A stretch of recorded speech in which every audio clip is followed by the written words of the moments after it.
Hello, everyone. After my previous podcasts related to human translation becoming an illusion, there were quite a number of very different reactions, and obviously some criticism, a significant part of it coming from our own business development department.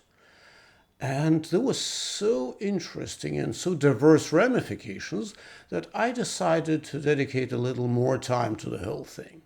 So, first of all, is pure human translation dying and disappearing? Well, not so fast.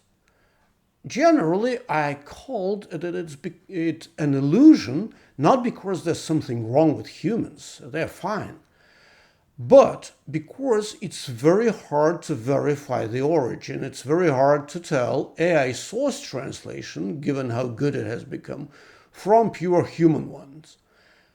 In other words, let's assume that we requested a pure organic product and decided to pay a premium for that. And while we can check that the overall quality of the product is good, we have no way of verifying whether it's organic or not. It's a similar situation with human translation. At the same time, the question is it disappearing? No.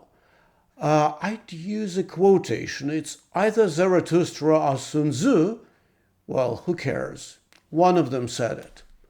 Human translation is not dying, but becomes an elite service for the most demanding clients. Here is the answer. Now, clients started asking the natural question. Okay, suppose we ordered human translation. How do we verify the origin?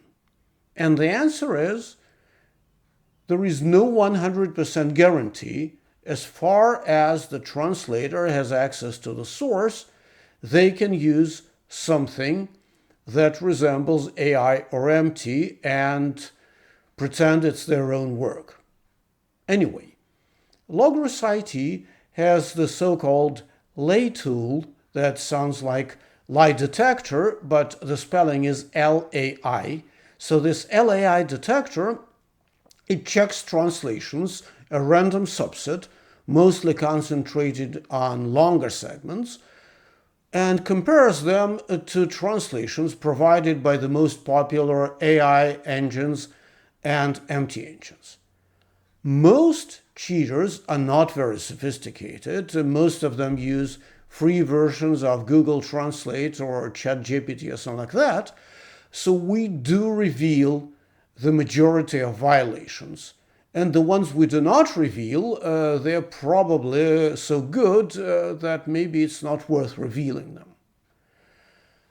In a sense, once again, I want to return to this organic product approach.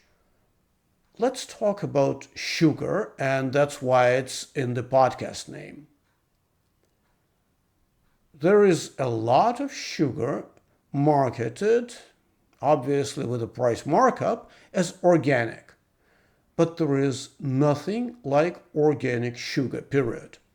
All sugar, whether it's raw, brown one, or white one, doesn't matter. All sugar actually is refined anyway.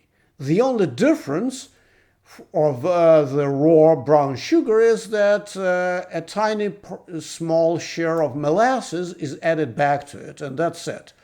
It's exactly the same molecule, it's exactly the same calories, and this molasses, it just gives you the flavor, but nothing serious, nothing important. So in a sense, there is no such thing as organic sugar. It's just a way to get more money.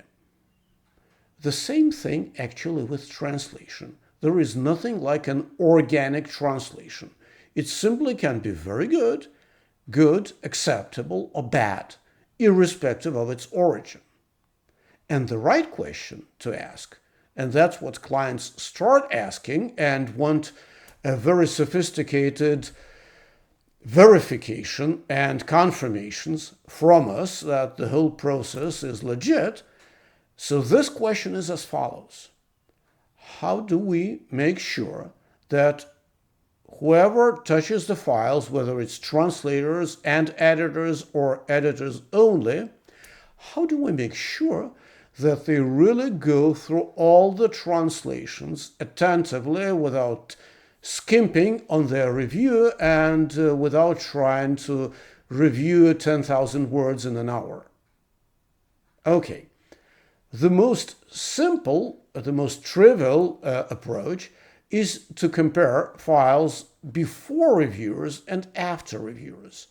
So this simple comparison definitely gives us food for thought if nothing was changed. At least, well, theoretically, it could be a perfect translation right from the start, but at least it makes us question the reviewer, and we will definitely ask for an in-depth, extended explanation why they didn't change anything or almost anything in the files. Okay, it's all well and good. But beyond that, clients who really want to make sure that humans, when they participate in the project, they do their best, they want more sophisticated checks. Okay, and that's what we call booby traps. Well, some people in the industry call it honeypots, which sounds nice, and it has very bizarre affiliation with spycraft because, that's where the term originated. But I would call it booby traps because the whole idea is that we place something in the files that distorts its meaning or particular sentences and makes them senseless or adds something ridiculous there, and reviewers are supposed to find it, or translators are supposed to find them, and if they do not, it means they were not diligent enough. So let's talk about various types of booby traps. First, it's redundant or absurd or contradictory pieces placed in the source text. Yes, to catch human translators who are not diligent. Relatively simple AI or MT engine will translate this nonsense as is, while a diligent human translator will probably get back to whoever has sent the file asking questions. Well, not bad. A great test for translators who become not only expert but also sappers, because they need to find all of those booby traps and remove them. But there is a catch, obviously. The risk is medium to high because when volumes are big, when projects are urgent and the whole turnaround time is limited, there may be no time for QA, and sometimes whatever we miss or whatever the QA missed or whatever we've forgotten to remove from the files will make it to the end user. And this is definitely not good, and the risk is high enough. The second type, targeted directly at reviewers, is adding some nonsense or some redundant or irrelevant pieces to the target text after translation. Okay. Once again, a diligent editor will definitely find it and figure out that this piece has nothing to do with a segment or a sentence whatsoever, while an editor who is not very attentive has pretty high chances of missing it.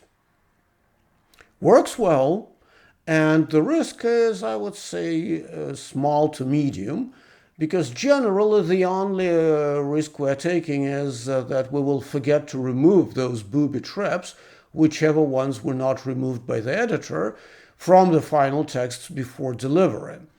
But I would say that the risk is lower here because it's just the last stage. Also, there are more sophisticated, more insidious booby traps. Let's talk about them. Okay.